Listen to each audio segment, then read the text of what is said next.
Сайн байцгаана уу? Та бүхэндээ ад жаргалтай амьдралын нууц судалгааны үр дүнг танилцуулъя. Harvard-ийн эрдэмтэд ад жаргалтай амьдралын нууцыг илрүүлжээ. Ад жаргалтай амьдрахад ямар хүчин зүйлүүд нөлөөлдөг болохыг эрдэмтэд 75 жилийн турш буюу хүн төрөлхтний түүхэн дэх хамгийн урт хугацааны судалгааг хийсэн байна. Судалгаанд нийт 724 хүн хамрагджээ. Тэд судалгаанд оролцогчдыг 2 жил тутамд эрүүл мэнд сэтгэл зүйн судалж амьдралын тухай ярилцлага, эцэст нь дүгнэлт хийж ямар үйл явдал хүний амьдралд хэрхэн нөлөөлдөг болохыг судалж эхэлжээ.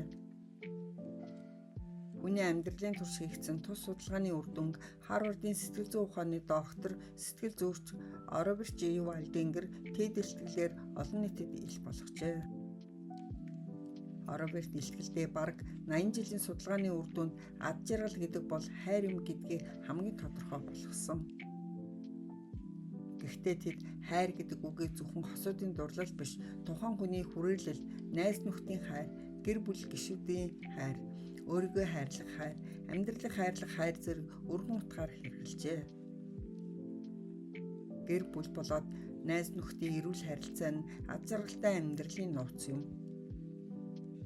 Энэхүү судалгаагаар нэгдүгээрт нь нийгмийн харилцаанд идэвхтэй оролцдог, найз нөхдөдөө таарамж сайтай хүмүүс илүү ад жаргалтай, бие бэлтрийн хувьд эрүүл чирэг илүү урт насалдаг нь тогтогджээ.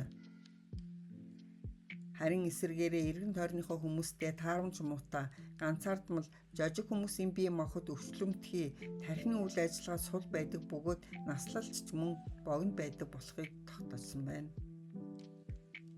Гэхдээ ад жаргалын нууц бол зөвхөн олон найзтай байх биш юм. Хэдий олон найзтай ч ганцаардмал амьдралдаа гундуу явдаг хүмүүс ч байсан бөгөөд судлаачид эндээс ад жаргалт нь хэр олон хүнээр хүрээлүүлдгээр тодорхойлогддог гэсэн дүгнэлт хийжээ. Ад жаргал сэтгэл хангалуун байдал нь сэтгэлээ онгойтол ярилцаж итгэж болох ойрын нөхөд хамтрагчтайгаа байхад хамгийн ихээр бий болдог гин. Харин эсвэргээрээ гэр бүл солилт, чөтөлтөй нөхдийн харилцаа нь хүний эрүүл мэндэд сөргөөр нөлөөлдөг. Тиймээс гэр бүл болоод найз нөхдийн эрүүл харилцаа нь ад жаргалтай амьдралын нууцын нэг хэмээн тодорхойлсон юм.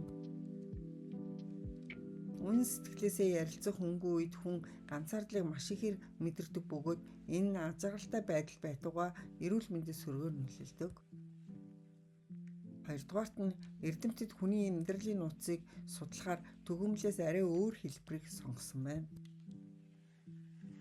Энэ нь судалгаанд оролцогчдын жил бүр өгсөн санал асуулгаас суйрлан бага насндаа залуудаа өгсөн судалгаа нь жил ирэх тусам хэрхэн өөрчлөгдөж буйг ажиглажээ. Үр дүнд нь 80 нас хүрсэн хүмүүсийн эрүүл мэнд, амьдралын хэмнэлд нь удамшлаас хамаарахгүй буюу 50 наснда өөртөөгөө болон бусдаа эрүүл харилцаж байсан хүний бие махбод ч эрүүл байдгийг олж илрүүлсэн байна.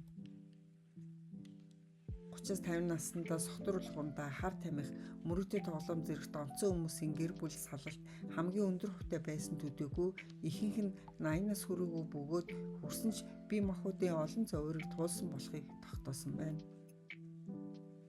Тиймээс өөрийн эрүүл мэндээ хайрлан гэр бүлийн харилцаагаа авч үлдэх нь өөрт нь болоод эргэн тойрныхонд нь эерэг нөлөөтэй байжээ. За 3 дугаарт нь нийгэм дотны хүмүүстэйгээ харилцах эрүүл харилцаа нь дан ганц бие махбодын эрүүл мэндэд бус оюун ухааны сэтгэлийн амар амгаланд хүргэдэг.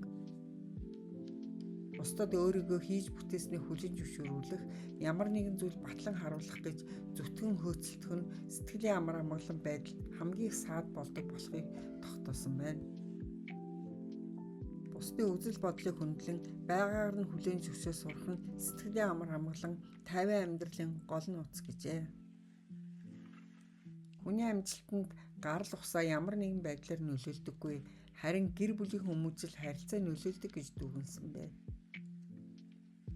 Түүнчлэн олон нийтийн харилцаа нь оюун ухааны хөгжилд нөлөөлдөг болохыг тогтоосон бөгөөд гэр бүл найз нөхдийн харилцаа тогтвортой байх тусам сайхан дурсамжууд нэг нэгээр нэмэгдэн таны тархины багтаамжид хилдэг гин. Оров Ж. Вайлдингер илтгэлийн төгсгөлдөө сая хүмүүс ад жаргалыг мөнгө алдар нэр гэдэгт итгэдэг. Гэхдээ үнэхээр тэр бүгдийг олоод авчихсан хүмүүсийн ихэнх нь гэр бүл найз нөхдийн нандин харилцаагаа авч үлдэж чадсан байдгийг онцлмоор байна гэжээ. Гэхдээ эдгээрээс хамгийн хэцүү нь хүмүүс хоорондын харилцаа юм. Тиймээс хамгийн сайн хувилбарыг олтлоо хичээсээр байх хэрэгтэй. Сайхан амьдрал сайн харилцааны үндсэн дээр бий болдог. Анхаарал сонсон та бүхэндээ баярлалаа.